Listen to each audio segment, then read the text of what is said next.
While still a child, Kauikeaoli Kamehameha III said, "He Aupuni Palapala ko'u, a'oke kanaka pono ana awau, oia ko'u kanaka." Mine is a country of learning, and the just and intelligent man is my countryman. This prophecy of sorts has come true today as we see a prolific output of publications by Hawaiian scholars. I review just 4 of them here in the first part of a series on contemporary books.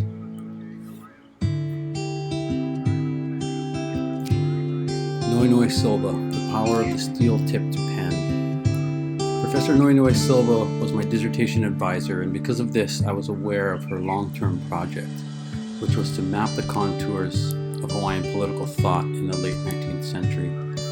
In doing this work, she finds 2 writers to be instructive, Joseph Ho'ona'awau Kanepu'u and Joseph Moku'ohai Poepoi. Silva wastes no time in explaining her project. The first sentence in the book states, quote, "The main purpose of this book is to further the project of mapping Kanaka Hawaii, Native Hawaiian intellectual history." Silva shows that despite a consensus at the time that the race would go extinct, 19th and early 20th century Hawaiian scholars were deeply aware of the effect of their work on Hawaiians in the future. Using what Silva terms mo'okuauhau consciousness, Kanepu'u had the astounding insight that, quote, generations of Hawaiians in 1870, 1880, 1890, and 1990 are going to want these mo'olelo and mele. Kanepu'u was looking ahead specifically to our time. Poepoi was likewise engaged in this work, looking ahead to future generations. Quote, "In the early 20th century, Poepoi could see the ongoing construction of what Hugi Wathiongo calls the cultural bomb being built before his eyes. The psychological violence of the classroom was in full view, and Poepoi was trying to defuse the bomb." Kealani Cook. Return to Kahiki. Cook is aware that there is much we don't know. He starts the book almost poetically with an ongoing debate, if not a myth. They came from the south. We do not know exactly when they came, why they came, or how many of them there were, but we know they came from the south. By opening the book this way, Cook paves the way for his take on the various debates he addresses. Debates over Hawaiian agency, the ability of our kupuna to be the makers of their own world even after contact, Hawaiians' negotiation with capitalism, their conflicted adoption of Christianity, and their comfort with migrating out of Hawaii, even as agents of a foreign ideology. At root, Cook shows a different picture of Hawaiians in the 19th century, one that is epitomized by the picture on the cover, a picture of John Tamatoa Baker, a, quote, Kanaka capitalist, politician, and traveler. Baker traveled to Tahiti, Tonga, and Aotearoa, New Zealand, promoting, like Kalakaua had, a pan-oceanic lahui. Meticulously researched, Return to Kahiki is an exciting contribution to a growing literature that is nothing short of a revision of Hawaiian history, one that casts Hawaiians in a central role as shapers of their own history, rather than as victims of an imposed set of ideas and actions. This new narrative reflects the very empowerment of Hawaiian voices that it examines. Kehaulani Kawanui, The Paradoxes of Hawaiian Sovereignty.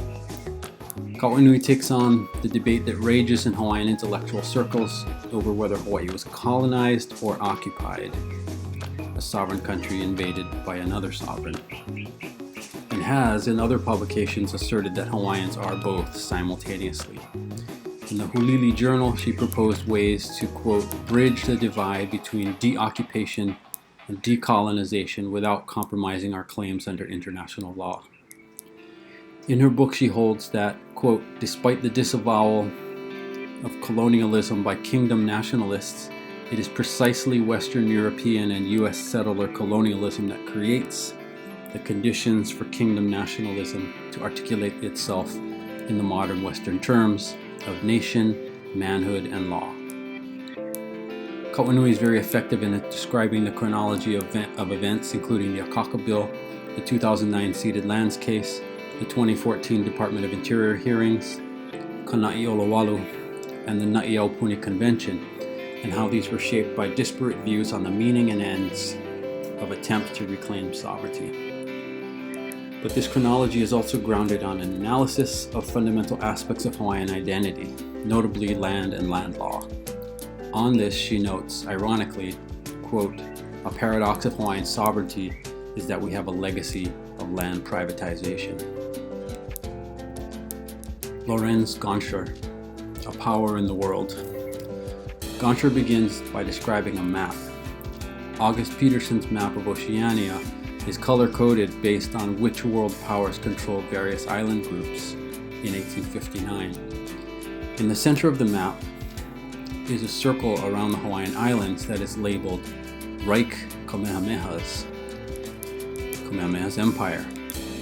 Kamehameha referred to here is Kamehameha IV. Some major Asian countries on the west side of the map are not labeled at all. This map shows that the Hawaiian Kingdom was, as Gonscher's title asserts, a power in the world. These books are part of a growing literature that is quite prolific, and I'll be continuing to cover it in future videos.